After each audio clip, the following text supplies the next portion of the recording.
Do livro Palavras de Vida Eterna, psicografado pelo médium Francisco Cândido Xavier, através do Espírito Emmanuel. Capítulo 111, de 180. Perante os inimigos. Reconcilia-te sem demora com teu adversário. Jesus, Mateus, capítulo 5, versículo 25. Diante dos inimigos, preservemos a própria serenidade. Reconciliar-se alguém com os adversários nos preceitos do Cristo é reconhecer-lhes, acima de tudo, o direito de opinião. Exigir a estima ou o entendimento dos outros e preocupar-nos-nos em demasia com os apontamentos depreciativos que se façam em torno de nós, será perder tempo valioso, quando nos constitui sadio dever garantir a nós próprios tranquilidade de consciência. Harmonizar-nos com todos aqueles que nos perseguem ou caluniam será, pois, anotar-lhes as qualidades nobres e desejar sinceramente que triunfem nas tarefas em cuja execução nos reprovam, aprendendo a aproveitar-lhes as advertências e as críticas naquilo que mostrem de útil e construtivo, prosseguindo ativamente no caminho e no trabalho em que a vida nos situou. Renunciemos, assim, à presunção de viver sem adversários, que em verdade funcionam sempre por fiscais e examinadores de nossos atos, mas saibamos continuar em serviço, aproveitando-lhes o concurso sob a paz em nós mesmos. Nem o próprio Cristo escapou de semelhantes percalços. Ninguém conseguiu furtar a paz do Mestre, em momento algum. Entretanto, ele, que nos exortou a amar os inimigos, nasceu, cresceu, lutou, serviu e partiu da terra, com eles e junto deles.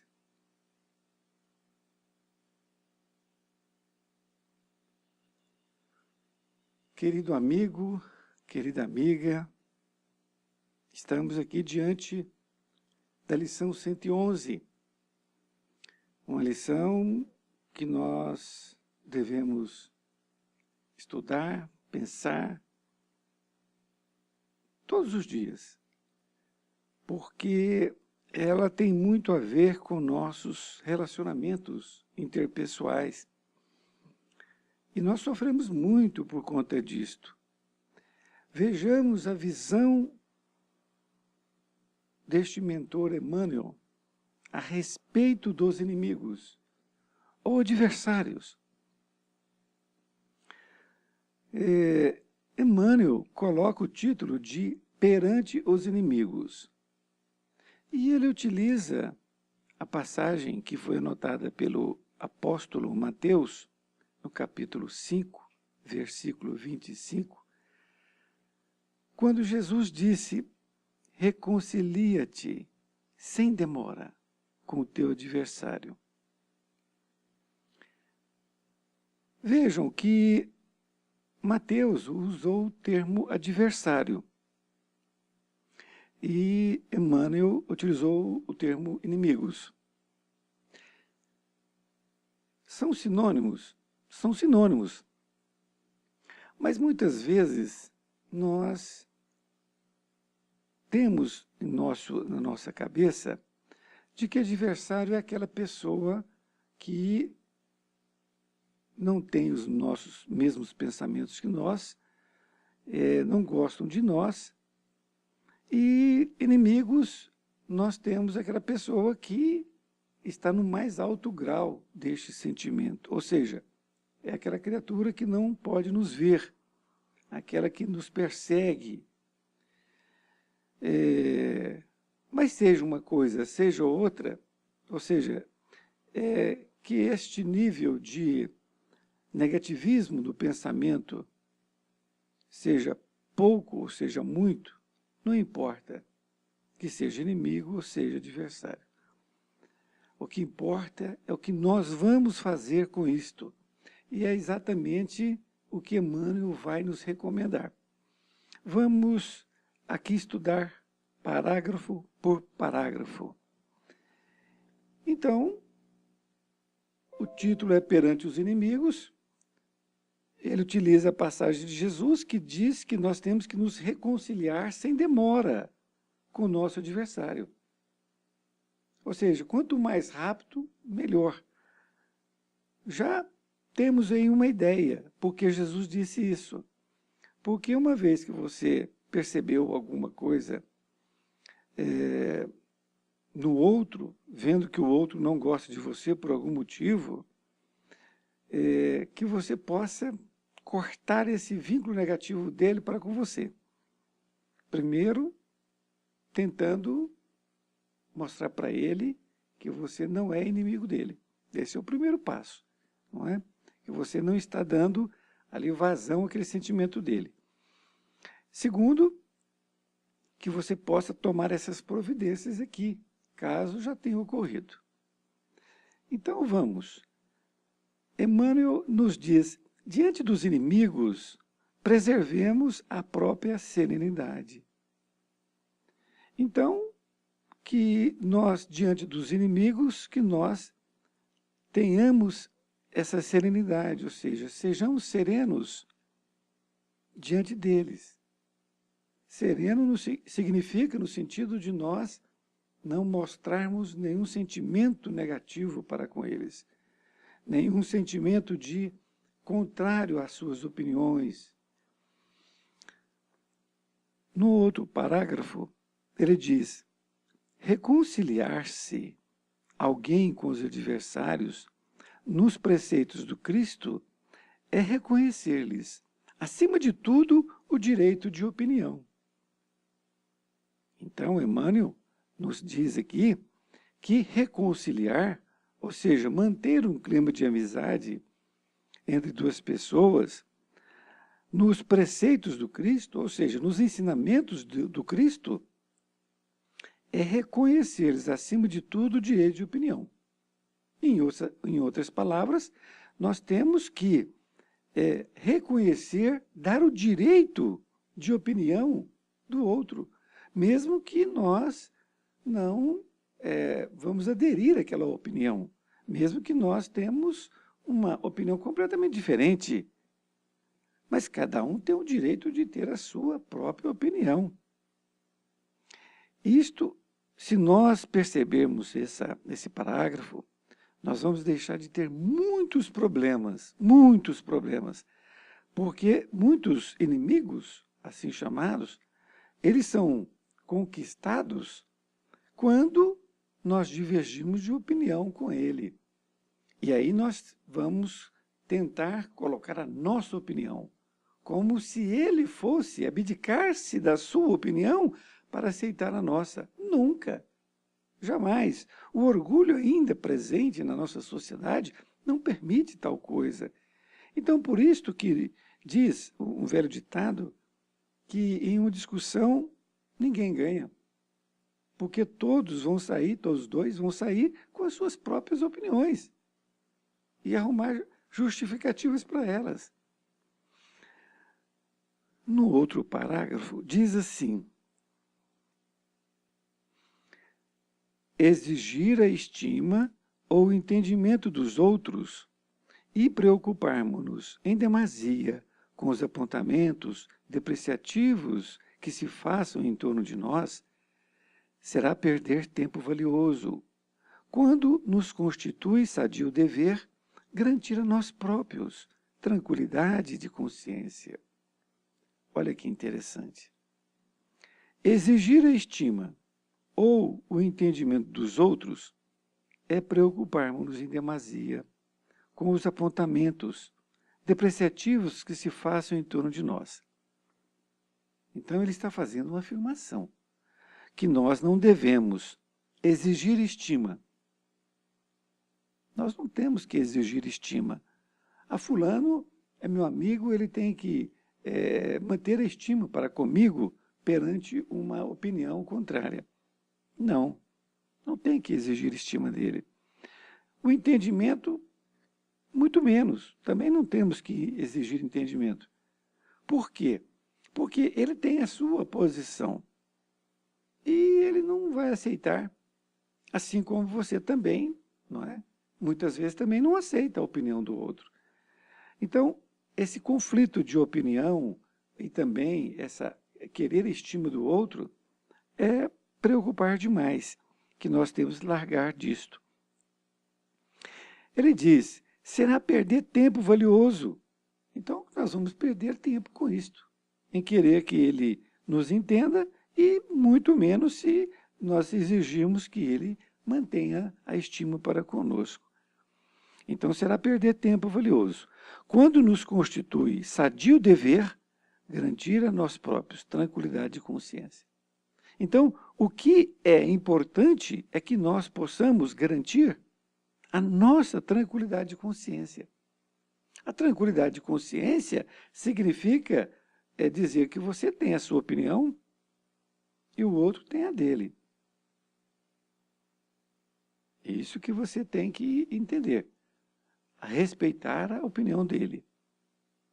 Mesmo que ele não respeite a sua. Mesmo que ele não respeite a sua. Porque se ele não respeitar a sua, o problema é dele. Emmanuel sempre coloca essa questão assim com muita transparência. Continua dizendo, harmonizar-nos com todos aqueles que nos perseguem ou caluniam, será, pois, anotar-lhes as qualidades nobres e desejar sinceramente que triunfem nas tarefas em cuja execução nos reprovam. Olha, esta parte desse parágrafo, ele diz que o que significa harmonizarmos-nos com todos aqueles que nos perseguem ou caluniam. Que atitude que nós temos que ter para que nós possamos ficar harmonizados? É anotar-lhes. Anotar-lhes seria ver, perceber as qualidades nobres deles e desejar sinceramente que triunfem nas tarefas em cuja execução nos reprovam. Então, quando uma pessoa está diante de você, então sobre um determinado assunto você tem uma opinião e ela tem outro. Olha, se ela quer continuar com a sua opinião, fazendo aquela tarefa, que mesmo o que você também esteja fazendo, talvez a mesma tarefa, você não tem que ter o sentimento negativo de hipótese alguma. Hipótese alguma. Por quê? Você tem que ter o sentimento de amor. E aí é você ver as suas qualidades, as qualidades dele, e aí você deseja sinceramente que ele vai triunfar naquela tarefa. É uma mudança de comportamento que nós temos que ter. Uma mudança completa de comportamento.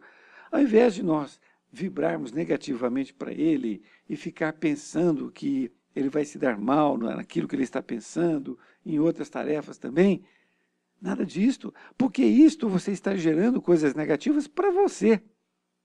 E você vai ser o primeiro a receber todos esses sentimentos negativos, em forma de doenças no corpo físico. Então, a indicação de Emmanuel é extraordinária, porque nós temos que ver no outro as suas qualidades e perceber, e nós torcermos para que eles possam continuar tendo sucesso, e não que eles possam cair. Porque isso seria o quê? Seria um sentimento de inveja. Não é isso? Mas continua no parágrafo dizendo: aprendendo a aproveitar-lhes as advertências e as críticas naquilo que mostrem de útil e construtivo, prosseguindo ativamente no caminho e no trabalho em que a vida nos situou.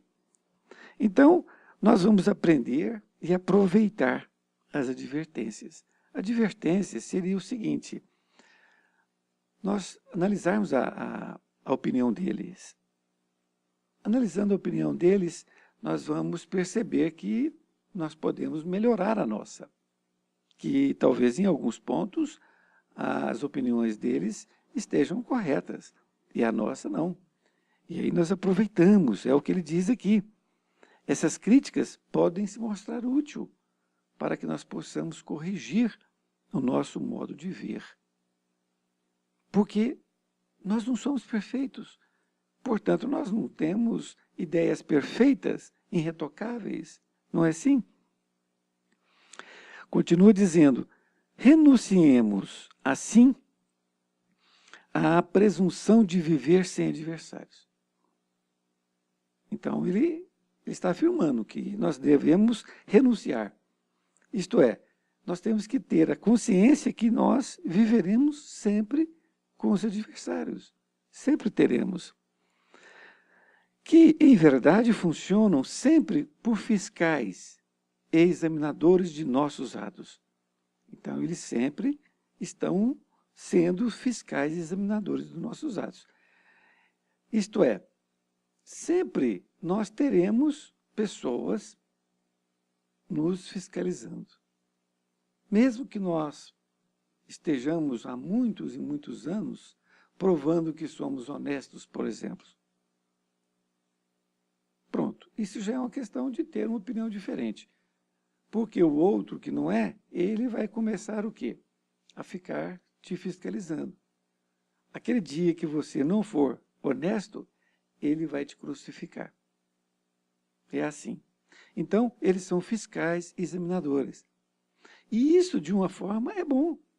Porque se você está querendo fazer a coisa certa, que você fique atento nas palavras deles. Atento é uma coisa. Trazer para você aquelas palavras todas é totalmente diferente. Então você tem que ficar atento, porque muitas coisas eles podem dizer e aquilo você pode aproveitar. Mas saibamos continuar em serviço, aproveitando-lhes o concurso sob a paz em nós mesmos. Então nós temos que continuar no serviço, nós não temos que parar. E aproveitar o concurso deles, ou seja, as lições que eles estão nos passando, para que nós possamos, então, manter-nos em paz. Emmanuel, então, no próximo parágrafo, ele afirma: nem o próprio Cristo escapou de semelhantes percalços. Aliás, se me permite acrescentar, nem ele e principalmente ele, porque ele fazia o bem para todos e todos estavam ali, aquela maior parte do sinédrio, querendo o quê? Tirá-lo do caminho, porque estava desmascarando todos aqueles rabinos. Na conclusão, Emmanuel diz: ninguém conseguiu furtar a paz do Mestre, em momento algum. Entretanto, ele que nos exortou a amar os inimigos, nasceu, cresceu, lutou, serviu e partiu da terra com eles e junto deles. Então, nesta conclusão, Emmanuel diz que Cristo nos deu o exemplo, dizendo que ninguém conseguiu furtar a paz do Mestre, porque ele tinha este entendimento, ele tinha esta visão de que ele não tinha que contrariar o pensamento do outro. Por quê? Porque ele aceitava que o outro estava no outro nível de entendimento, porque ele, Jesus, era muito superior. Então ele tinha que ter caridade para com aqueles. E da mesma forma nós, quando diante de nossos adversários, que nós possamos ter esse entendimento, que nós somos espíritos em níveis diferentes. Não significa que nós, por outro lado, estejamos num nível espiritual mais elevado do que eles. Não, isso é presunção. Mas nós temos que ter o pensamento que nós temos níveis diferentes, e não sabemos, e, portanto, opiniões diferentes, vivências diferentes. Cada um de nós viemos nessas encarnações todas tendo experiências diferentes, não é? Mas continuando na lição, entretanto, ele nos exortou a amar os inimigos. Ele nos exortou a perceber no inimigo uma pessoa que pode nos ajudar. E ele nasceu, cresceu, lutou. É verdade. Quando ele nasceu, antes dele nascer, ele estava sendo já perseguido, não é? Que é a história que conta no Novo Testamento. E ele foi perseguido em toda a sua vida. Por isso que ele teve um curto espaço de tempo, que foi de 3 anos, para passar o seu evangelho. Minha querida, meu querido amigo, espero que essa lição possa ser um manual para você todos os dias, assim como está sendo para mim, para que nós possamos sempre refletir nessa lição e tê-la como nossa bússola perante todas as pessoas. Este é o norte que Emmanuel nos mostra para que nós tenhamos uma vida sadia, para que nós não agriemos inimigos, e muito menos adversários, que é a mesma coisa, e que nós tenhamos uma vida plena, como aqui Jesus nos disse, para que nós possamos ser cada vez mais felizes e termos uma vida em comum com maior tranquilidade para com todos. Um grande abraço e até mais ver. Fique com Deus.